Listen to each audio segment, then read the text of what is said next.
Hello friends, welcome to বাঙালির ভুরি ভোজ। আজকে আপনাদের জন্য নিয়ে এসেছি গরম ভাত দিয়ে খাওয়ার মতো মৌরলা মাছের ঝাল চচ্চড়ি। তাহলে চলুন আমরা এটা বানাতে শিখে নিই। এটা খুব ইজি আর খেতে তো দারুণ টেস্টি। মৌরলা মাছের ঝাল চচ্চড়ি করার জন্য এখানে মৌরলা মাছ নিয়ে নিয়েছি, ভালো করে মাছগুলোকে ধুয়ে নিয়েছি। এখানে আছে টমেটো কুচি, পেঁয়াজ কুচি, আলুগুলোকে লম্বা লম্বা করে কেটে নিয়েছি পাতলা করে, 1 চামচ জিরে গুঁড়ো, 1 চামচ কাশ্মীরি রেড চিলি পাউডার, 1 চামচ ধনে গুঁড়ো, এখানে আছে ধনেপাতা কুচি আর কাঁচা লঙ্কা। এবার আমরা রান্নাটা শুরু করে দেব। প্রথমে এখানে মৌরলা মাছের মধ্যে আমি নুন আর হলুদ মাখিয়ে নেব। এর জন্য একটু নুন দিয়ে দিচ্ছি, দিয়ে দেব হলুদের গুঁড়ো,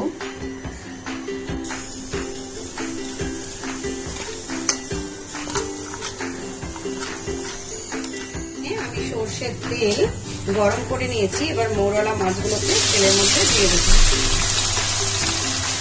দিয়ে মাছটাকে একদম হালকা করে ফ্রাই করব, বেশি কড়া ভাজবো না।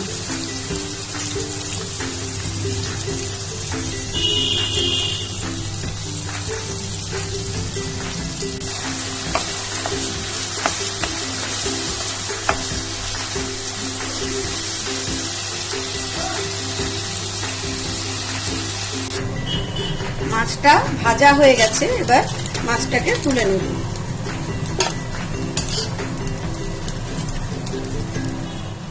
আবার খানিকটা সর্ষের তেল গরম করে নিয়েছি, এবার এর মধ্যে জিরে ফোড়ন দিয়ে দেব।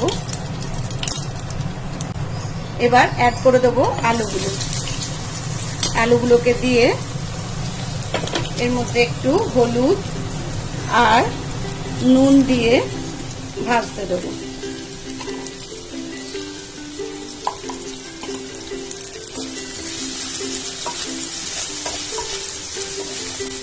আলুটা দিয়ে 2 মিনিট একটু নাড়াচাড়া করে নিয়েছি। এবার এর মধ্যে অ্যাড করে দেবো পেঁয়াজগুলো।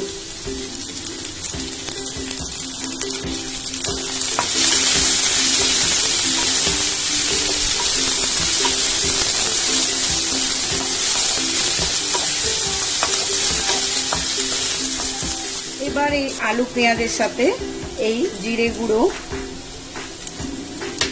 ধনে গুঁড়ো এগুলো মিক্স করব। কাশ্মীরি রেড চিলি পাউডার আর চেরা কাঁচা লঙ্কা, মশলাগুলো দিয়ে একটু নাড়াচাড়া করে নেব। এর মধ্যে অ্যাড করে দেব স্বাদ মতো নুন আমরা একটু আগে দিয়েছিলাম আলুটা ভাজার সময়, তাই এখন একটু কম নুন দেব একটু মিষ্টি, স্বাদটাকে ব্যালেন্স করার জন্য। আপনারা না চাইলে এটাকে স্কিপ করতে পারেন। আর দিয়ে দেব টমেটোগুলো। এবার এই সব কিছুকে নরম হওয়ার জন্য একটু চাপা দিয়ে রান্না করব।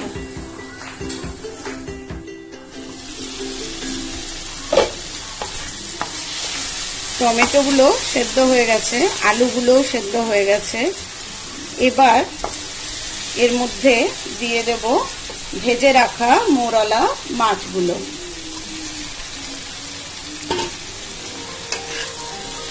দিয়ে মিক্স করে দেব। আর আবারও একটু চাপা দিয়ে রান্না করব। দিয়ে দেব এই ধনেপাতা কুচিগুলো ওপর থেকে। এর মধ্যে কিন্তু কোনো রকমের জল আমি ব্যবহার করব না, একদম শুকনো শুকনো মাখা মাখা রান্নাটা হবে। আবার ফ্লেমটাকে একদম লোতে করে এটাকে চাপা দিয়ে রেখে দেবো 3 থেকে 4 মিনিটের জন্য। 4 মিনিট হয়ে গেছে আর আমার মৌরলা মাছের ঝাল চচ্চড়িও রেডি হয়ে গেছে। এবার গ্যাসের ফ্লেমটাকে অফ করে দেবো আর এটাকে আমি সার্ভ করে দেবো গরম গরম ভাতের সাথে।